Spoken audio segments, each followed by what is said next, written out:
Hello souls, in this live stream we're going to be having a good go at Steinberg's Pro 12 sequencer for the Atari ST, exactly as it was given away with ST format issue number 39 as published on the October of 1992.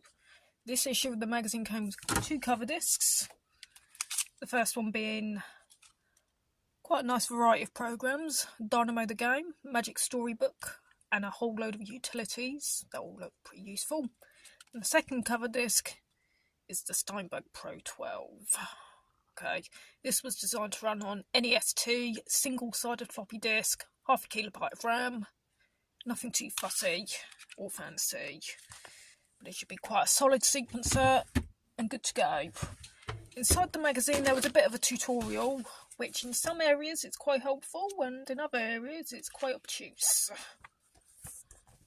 Okay, so here's first page.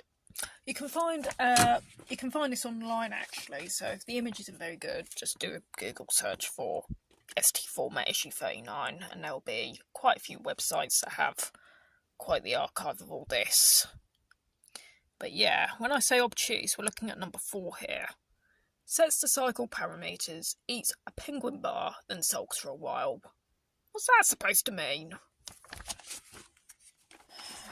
And we have the last page, which refers to the pattern editor. Okay, that's enough of that.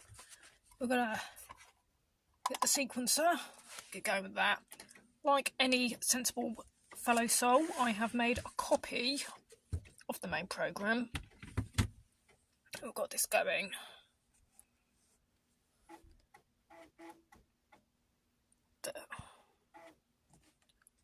Why is this live streamer so obtuse? I'm just trying to zoom. Let me zoom into the goddamn screen, yeah?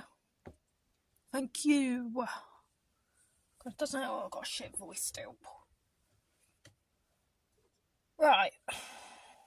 So this is the main screen. We can divide this roughly into 4 parts. 12 track controls, pattern and track editor, timing and tempo editor, playback controls as well as record, cycle parameters, MIDI settings. Okay. And of course after that we've got our main toolbar at the top, which we will get to very shortly. Now, for the sake of simplicity and brevity to this otherwise still going to be rather long tutorial, especially if these settings keep coming up on my live streaming app, we have a Casio MT540. This little synth, as far as I know, was released in somewhere in 1988 or maybe very late 87, but I think it was about 88. Yeah, it has up to 4 channels, 4 MIDI channels of operation. Sorry, voice is cutting out. We have 4 channels that are operable. It can work on an internal, external rhythm template. And has a nice variety of sound effects too. So we'll just switch that on.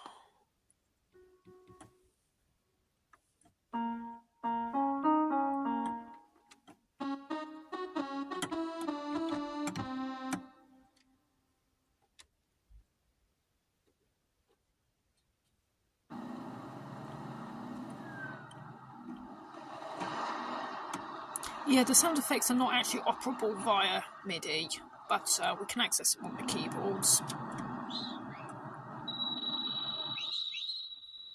Okay, so we're going to give it a go at making a track using this synth with the sequencer. Okay, now the first thing you need to do is check your MIDI settings. Okay, so we're going to click MIDI definitions with the right mouse button. We want to make sure we've got MIDI through enabled. Make sure the filter is off for all channels. Okay, make sure it says off.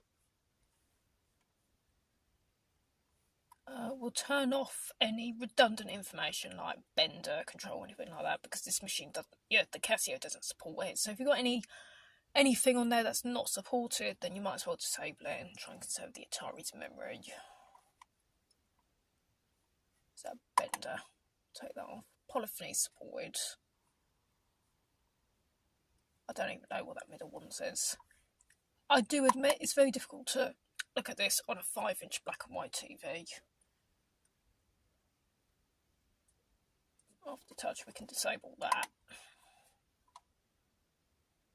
Yeah, that'll do. Yeah, just make sure you got your MIDI through enabled with a little tick box on it. Yeah.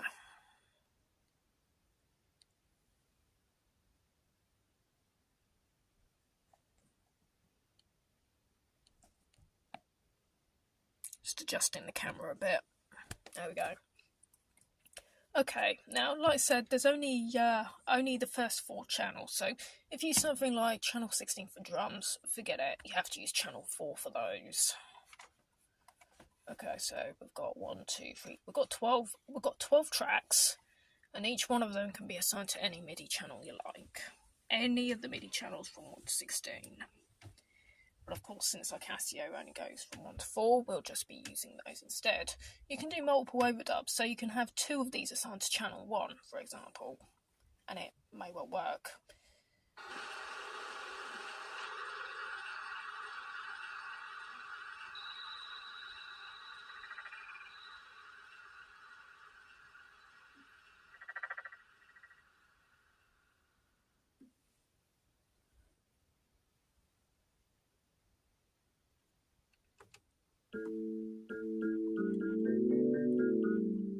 Okay, so we have our synth set up.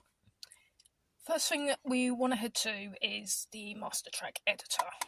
In this place, well, actually, before we actually go there, we want to just escape from that. Before we do that, we want to make sure our master settings are on, and it's currently off at the moment, so we just make sure that's on, then we head to the master track screen. This is where we set the tempo and the time signature of the piece that we are composing. At the moment, it's set to 100 beats per minute and a time signature of 4/4. Right, I want to change this, so put your mouse cursor over the value, and you can either click left to make it a smaller number, or use the right mouse button to increase the value. Right, so we're going to set it to about 120. And for the time signature, we are going to do something like 2/4, I think, or 2/8. Yeah, I think I'm going to go for 2/8. And then we click the insert button. And it says our new tempo. And we're also going to do that again for the time signature. Right, any old values that you don't want, you can delete them like that.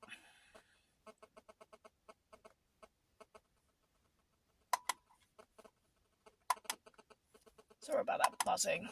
That's the what it is, the TV, because it has an inbuilt radio, is picking up on any signals that have been sent to my phone via whatever app, really. So you're just gonna have to just put up with it, as I do.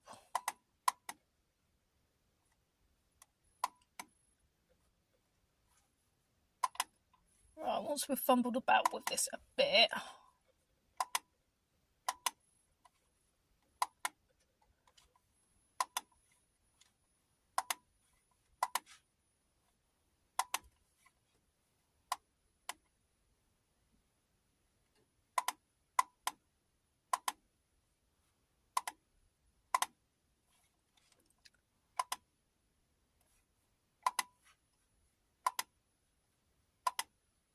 okay, so we've got 120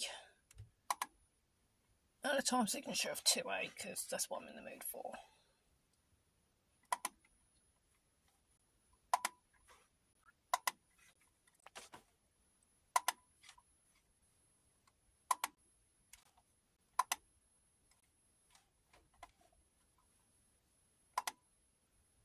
Okay, and we can exit.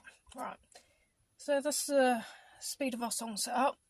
I know, it's quite tedious, isn't it? But it does seem to be less prone to failure than anything used in a control panel, so I will duly put up with that. Okay, we can set the sync to internal or external. If you set it to external, the time and the tempo is where the Atari will follow the synth.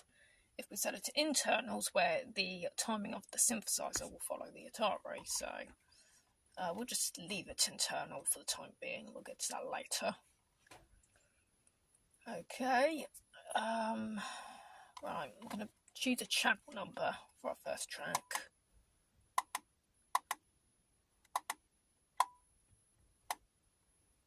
Like I said, if you click left on a box, that will decrease the factor, and if you right click it will increase the factor. So I think that might be 2, 3, 4. Is that 4? I don't know. You know, I can barely read numbers on this screen. It gets kind of distorted in scan lines, so we'll just try that. Okay, then next thing, we are going to create a pattern of about 2 bars. Okay, if a value seems a bit too high for you, press and hold the alternate key next to the spacebar of your Atari's keyboard, and then either left or right click. Okay.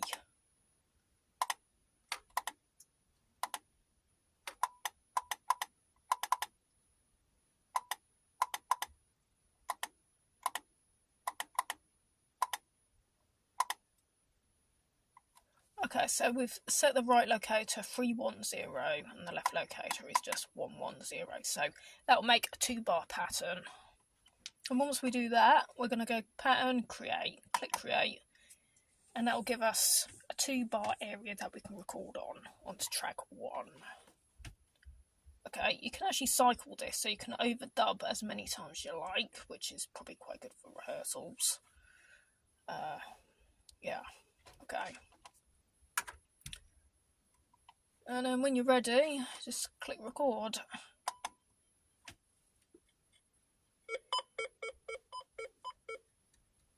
Okay, that was very quick, so we're just going to try that again.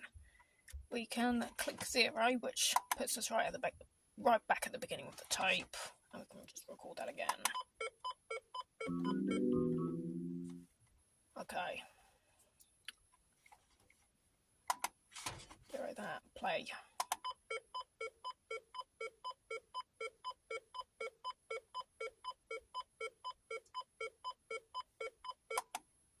And no, we didn't hear that. We didn't hear anything.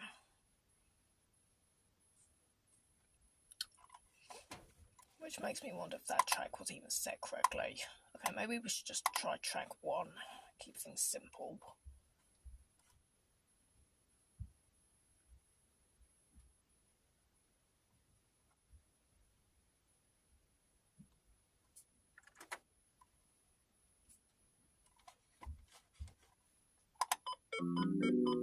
There we go. Okay, so we've got a very, very simple bass line. It's going to be very repetitive. Right, if you want to repeat that so many times in a track. Right, here we have our pattern now. Go on to track info, left click it. Then you've got data for velocity, delay, transposition, shifting or fixed for the velocity, but our synth is not velocity sensitive, so we're not really going to go into details about this. Then we've got voice, which either is off or it can be any number of 128 voices that are typical of any sort of MIDI sound bank. And volume. And then this can either, these settings that you select here can either affect just that pan only or all pans within that track, but only in that track. Okay, so we're going to set it to something like voice number 11, I guess. Okay, voice number 11.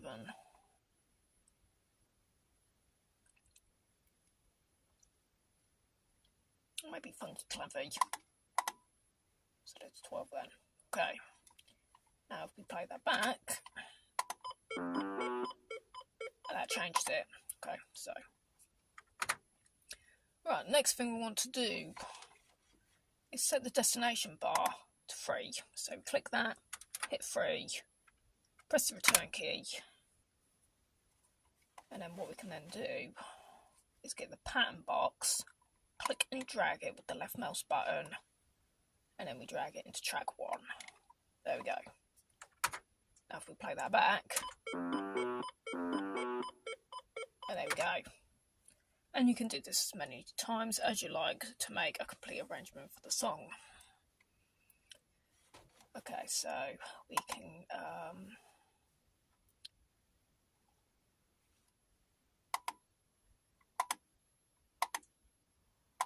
okay, I think we should give our pan a name really, so we just do something like bass 1.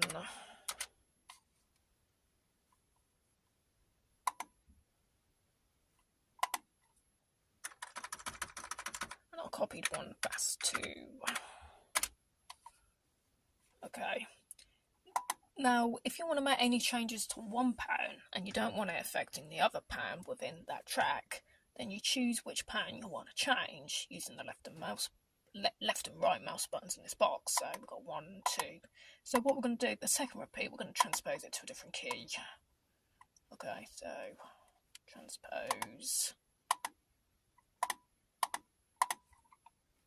transpose it by 5th. Okay, go back to the return, and here we go. And of course I was a bit clumsy with that because I forgot to change the all pan box into just 1 pan. So there we go.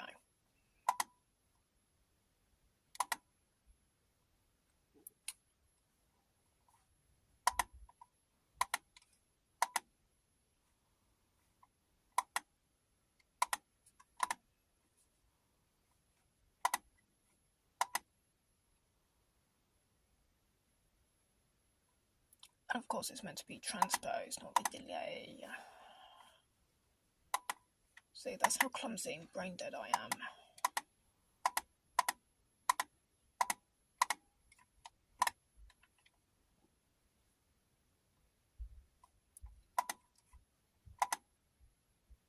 Okay, this might be okay now. Yeah, that works. And there you go, that's your very, very basic sequencing function.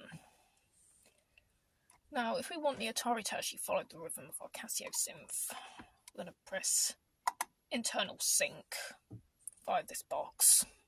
I think with this being said, it will actually override anything that you set in the master track box. And then we're going to use this synthesizer. You can set any of the sounds for any of the 4 channels manually on this. Can you please stop irritating me? And then we've got rhythm, internal or external. If we do internal, we should be able to set so that the Atari will follow playback in accordance to the Casio's rhythm settings. Okay. So if we hit playback, the playback won't actually begin until we press start on the rhythm section.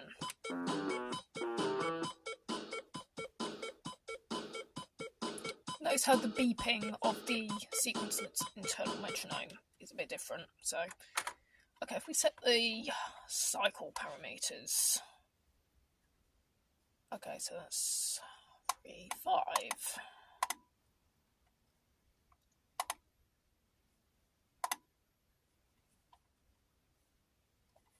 Okay, then we're going to hit the cycle parameters.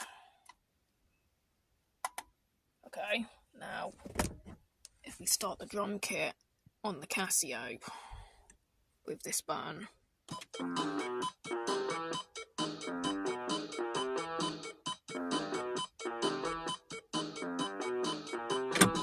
then we can stop it. There you go. So that's what the internal and the external button does in the sequencer.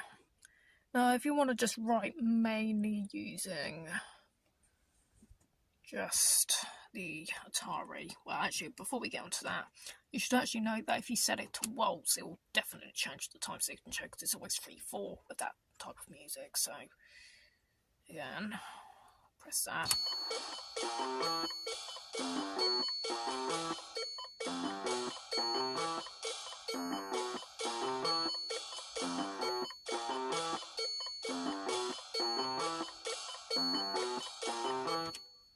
And there you go, that's that done. Now, if we want to just write everything using just the Atari, then we're going to have to set the rhythm to external on the Casio, and back to internal on the Atari. And then everything on the Casio just follows what the Atari is generally screaming out to the orchestra.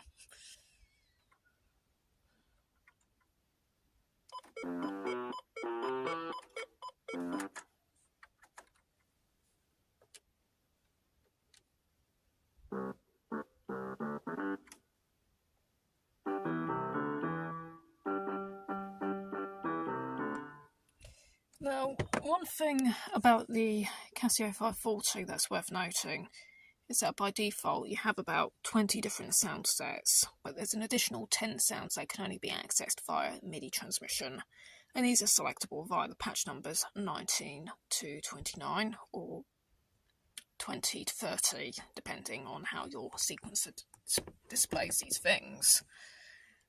So of course there's plenty of other weird and wonderful sounds just waiting to be discovered on this classic Casio box.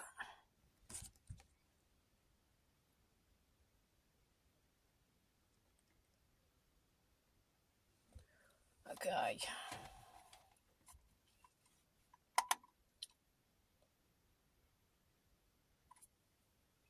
So if we go back to all patterns, we are going to choose one of those cool extra voices. If you press the 0 key on your numerical keypad, that behaves exactly the same way as clicking 0. If you press the C button on your keyboard, that enables or disables the cycle. I said 0 on the numerical keypad resets the tape back to 0. Pressing the star key begins the recording, and pressing the enter button begins the playback.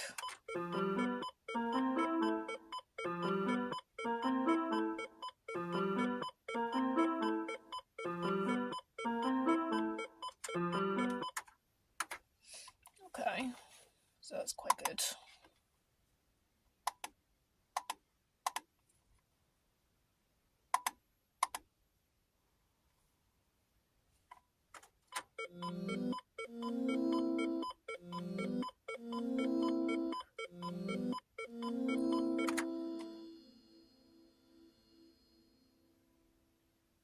And that really sounds quite cool in a really computer game kind of way.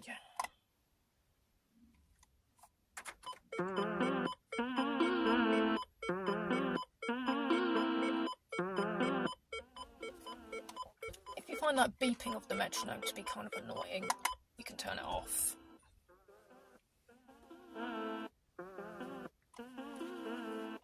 I think you can actually change the voice on the fly during playback as well. So that's quite good too. Get some of those usually know me vibes there.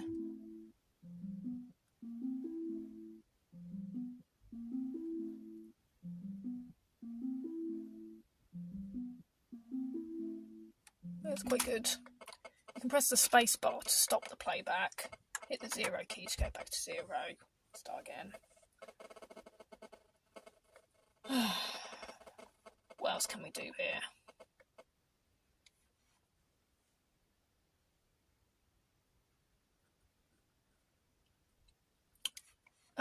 Lay down another track, I suppose. It's not too bad of an idea.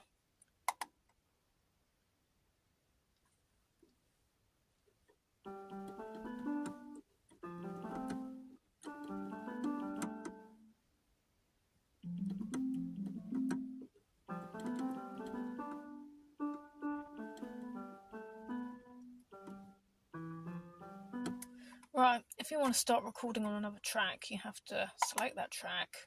If you press the arrow underneath the number of that track, that will arm the track ready for recording. This means that you'll only record onto that track and you won't overwrite what you've previously done on the other track. Okay, again, you want to set this to some sort of MIDI number that's compatible with your synth, so we're going to go for number 2 or 3 here, and that's 2. Okay, again, you'll have to adjust your track box accordingly. You might want to do a different pattern here. Okay, we're going to do something maybe like 4-bar pattern. Maybe. Yeah, I think that'll do. Okay, so I'm going to create that. And that's created a new pattern in track 2. If you try to do that while still in track 1 with that arrow armed, it'll ask you that there's an, I think something like track overlap. And if you confirm that, that will destroy anything that you've previously recorded. So, yeah.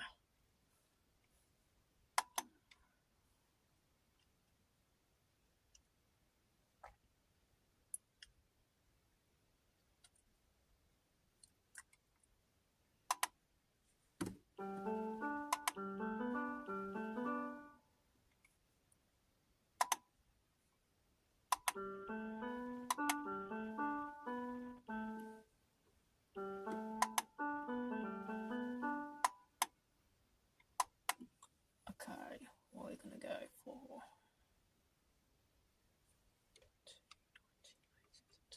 I'll try something like number 17 here. I'll call this one chorus.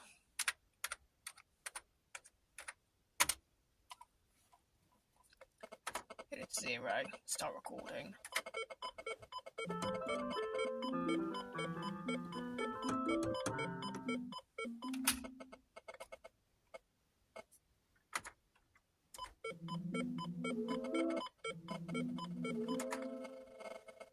This is not helpful.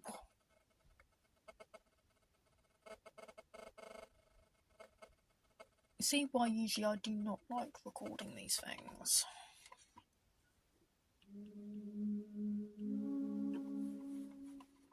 Okay, so that's track 2.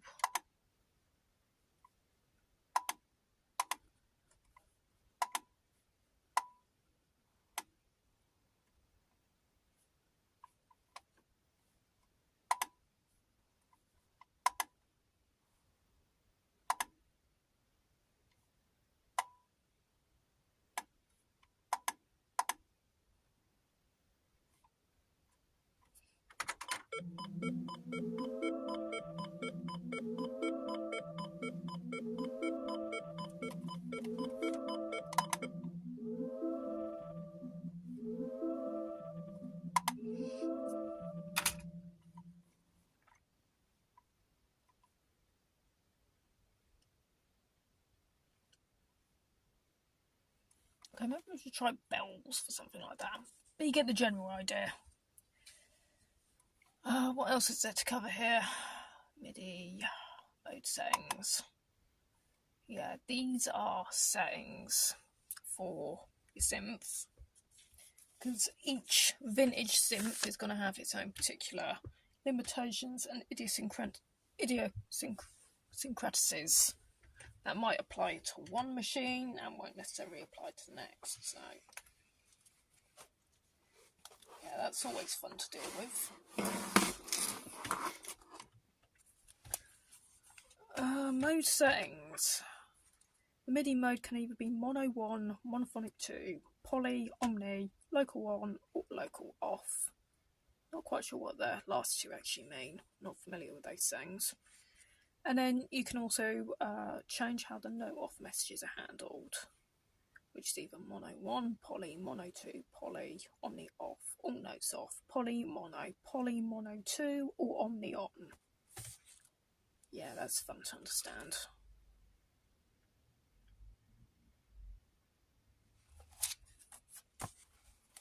Right, what else do we have covered?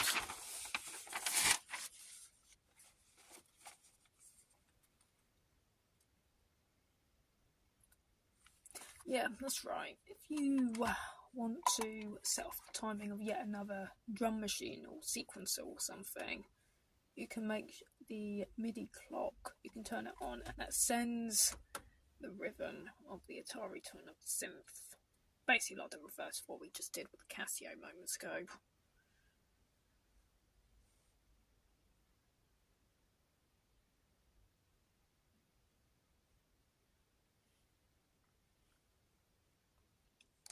Oh yeah, we have the pattern editor. That's the next thing we probably want to mess around with.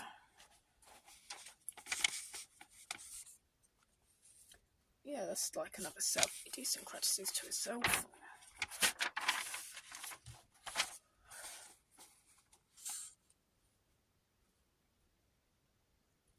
Yeah, I think I will be doing some articles about this sequencer on my webpage at some point when I get back into that bug for doing HTML editing. Yeah, I think I've basically covered more or less the main necessities of the main screen. We're just going to go into the pattern editor. Yeah, we're just going to go into the pattern editor.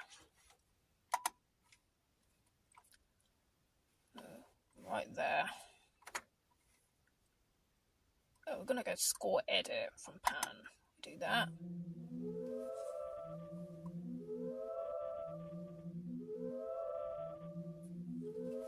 Okay, we're just going to go play. Don't like none of this, so we're just going to click and drag it, just like that. Drag into the recycle bin, or you can just click the enter key on your keyboard. Okay. So here we have a variety of notes. So we've got the semi-breve, minim, crotchet. Yeah, okay, so there's that, like, I think it's that your 32nd, 16th, 8th, 4th. No, I tell a lie actually, is that whole note, second notes, 4th notes, 8th notes, 16th, 32 and 64ths. Okay, so we have those. You can make it either a flat note or a sharp note.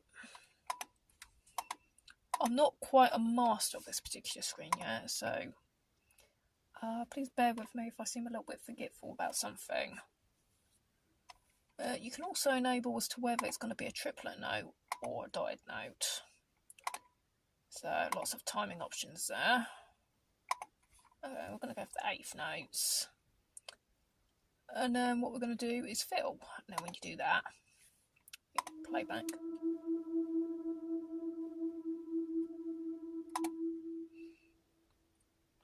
You can do that. Or you can do the step mode. To go into step mode,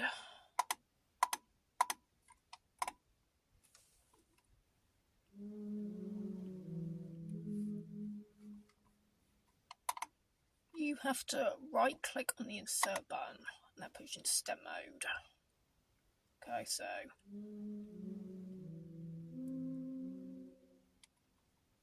if you want a longer note, okay, not enough room. Okay.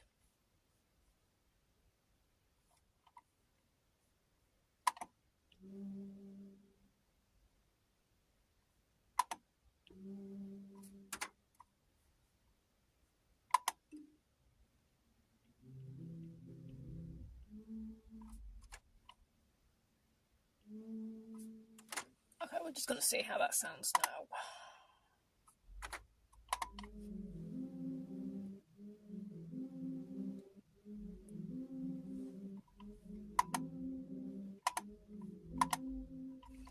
We've got these arrows here that allow you to scroll forward and back to an earlier bar.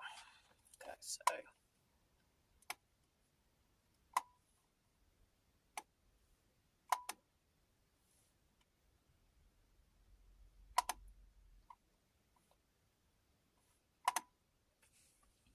okay, we're going to hit maybe cadense it with a chord.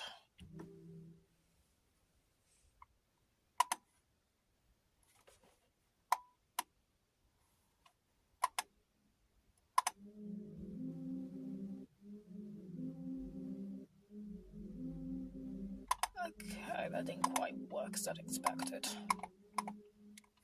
I don't know why, but my mouse keeps double clicking. I'm not sure if it's a bus problem, a problem with my mouse. Don't really know if this software has a problem with STE machines. Don't really know. So you can just hit the delete key, then hit enter. That deletes it, so that's just as good.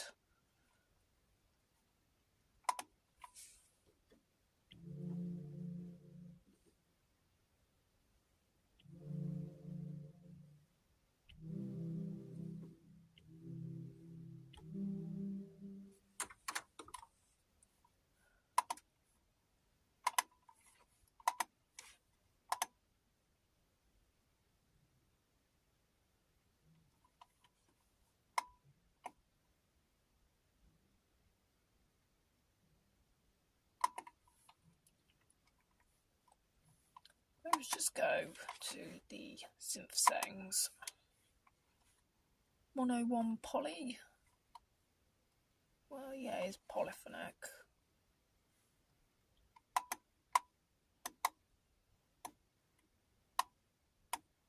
Maybe if we just local off all the unused tracks. Well, channels. Unused channels.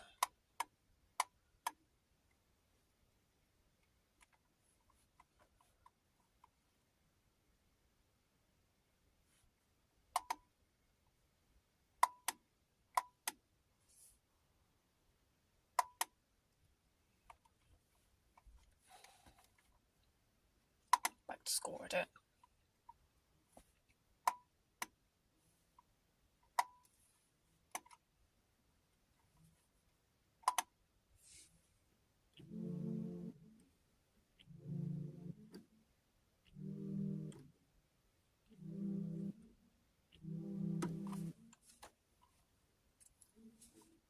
I think our synth is being a bit weird.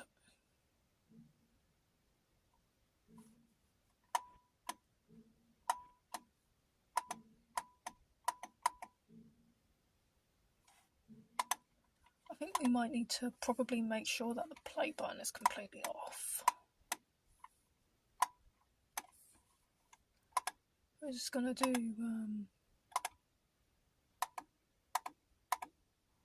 insert.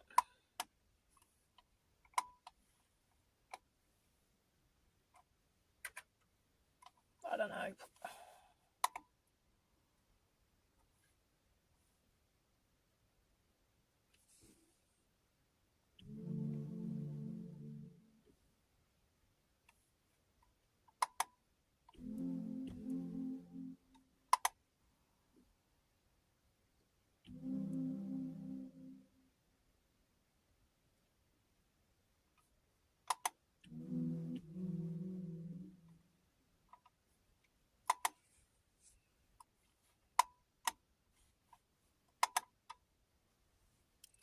And it's coming with that, and everything's gone. I don't know.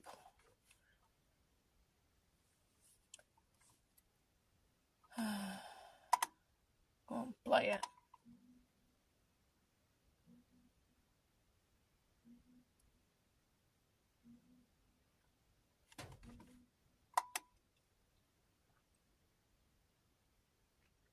And I think I've had enough of that.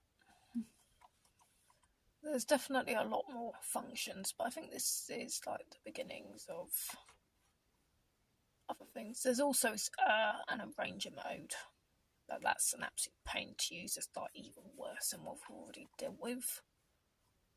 Text input for adding notes. And I think that'll do for today. If you want to look, if you really must know about that terrible arranger mode, what you have to do, you have to put your mode in the sequencer. So you've got tape and sequencer. When you do that, you have to double right click on the on button of your selected track that you want to put into sequencer mode. No, double left click. No, correct myself, double left click. Okay, and then you can go into the arrange song. That allows you to do anything you like with the second track. Okay.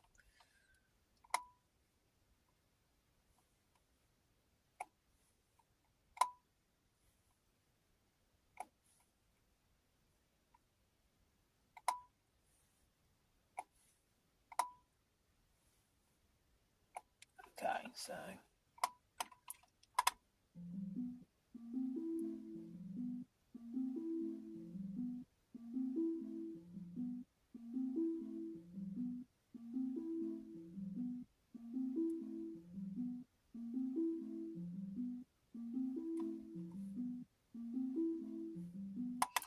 that's about it really. We probably need to turn the cycle off. Yeah.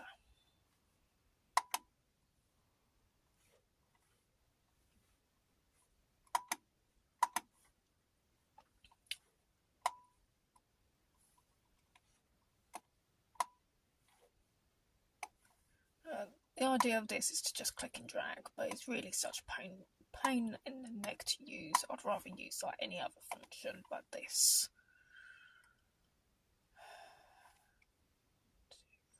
Okay, we don't need that many. If there's any part you don't like, you just drag it to the trash and I'll just get rid of it like that.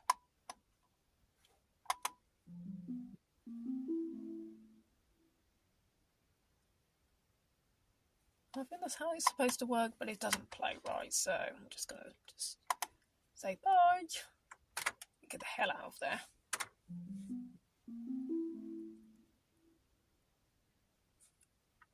Okay, if we put the mode back into tape, that will just re-enable track 2 to go back into the sequencer mode.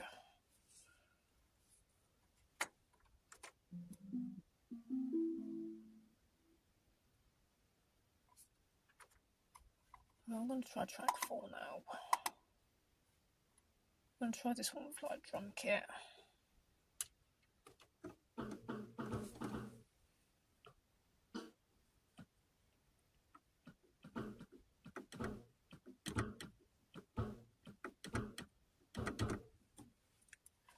Okay.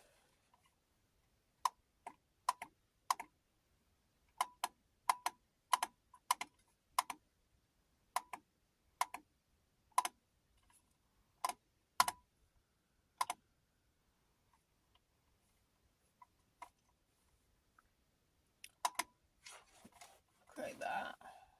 Pattern's going to be called drum 1.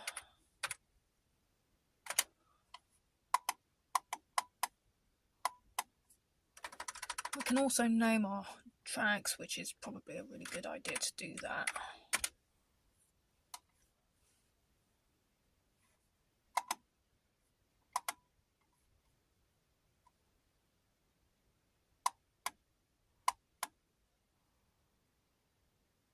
I think there's going to be 10.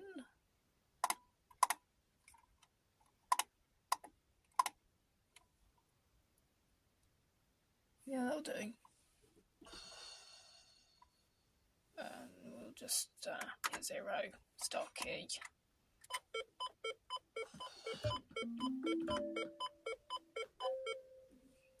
Okay, I think when we do that, it's a good idea to mute your other tracks. If you're going to do that, just click the on button once with your left mouse button and it'll mute it. There we go.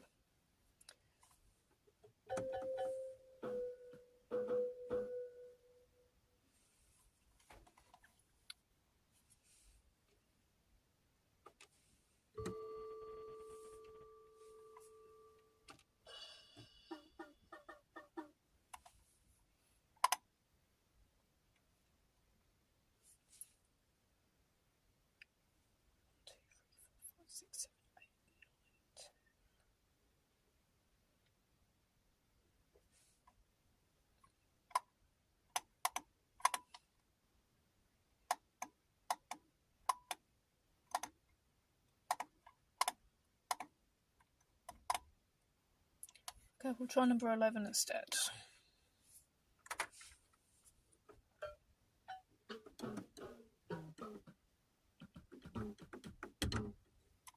Okay.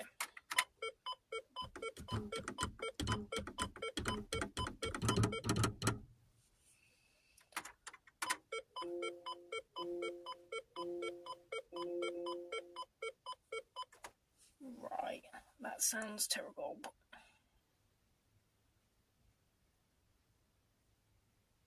Is that seriously track 4? What have I done? It's probably the electric piano.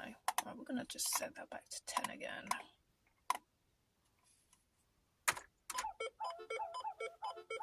Okay. We'll have to set it to 9 because it's gone to the sound effects ensemble.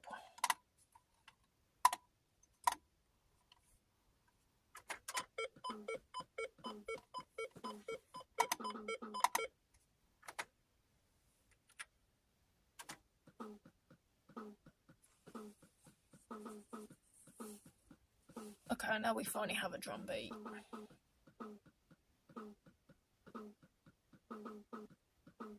It's not a very good drum beat, but it's a drum beat nonetheless.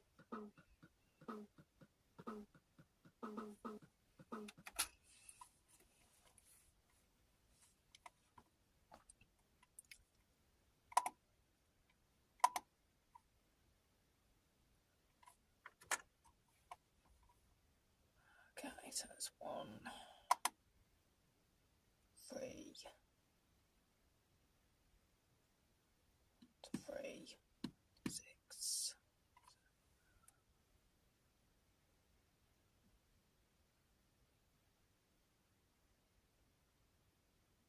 You do have to do a bit of maths here. You've got a 2-bar pattern. 1, 3, 5. No, it's 1, 3, 5, 7. Right, okay, so we're going to go back to 0.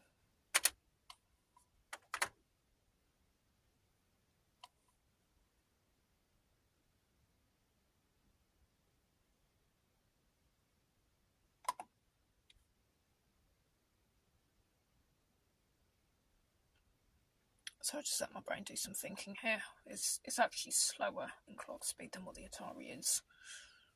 1, 3, 5.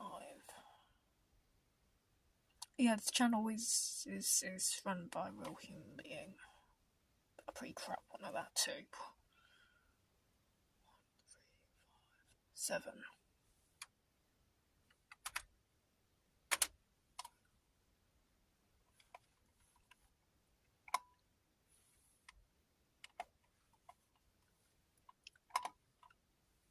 I'll do 7.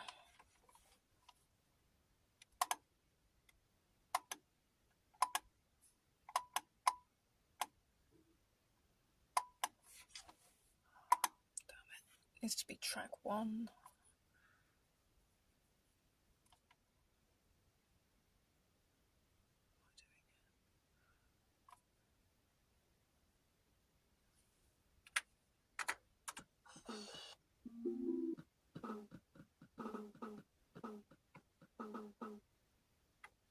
And that doesn't sound all that good.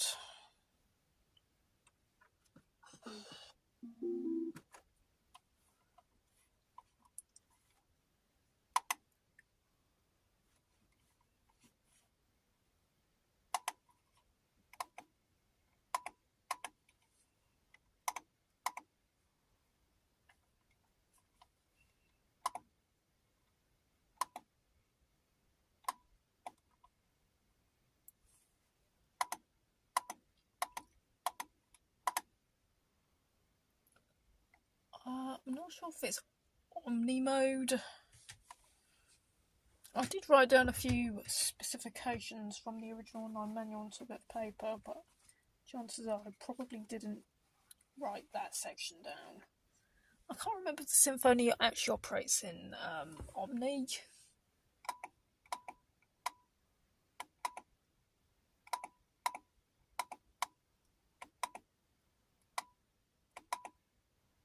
I'm just going to try that.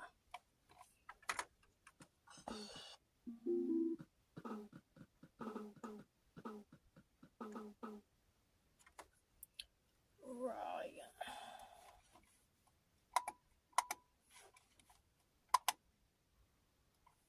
All patterns.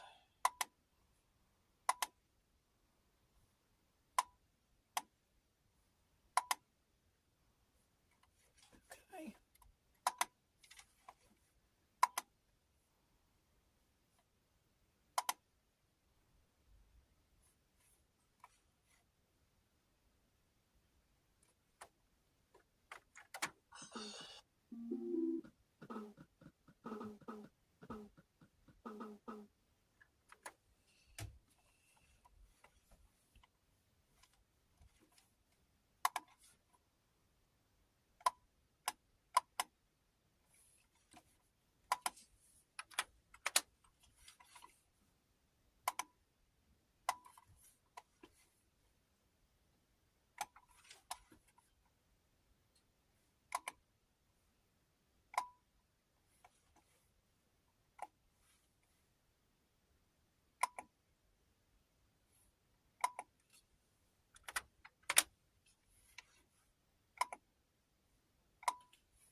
We didn't get very far with that. But anyway, that's more or less how you use the Steinberg Pro 12 synthesizer. Not synthesizer, sequencer. So my brain is absolutely destroyed. Okay. Yeah, it's a cute synth that. That Casio is pretty damn cute. Okay, take care of yourselves. Rock on, fellow souls. And the moral of this story is don't become as brain dead as I am. Okay, see ya.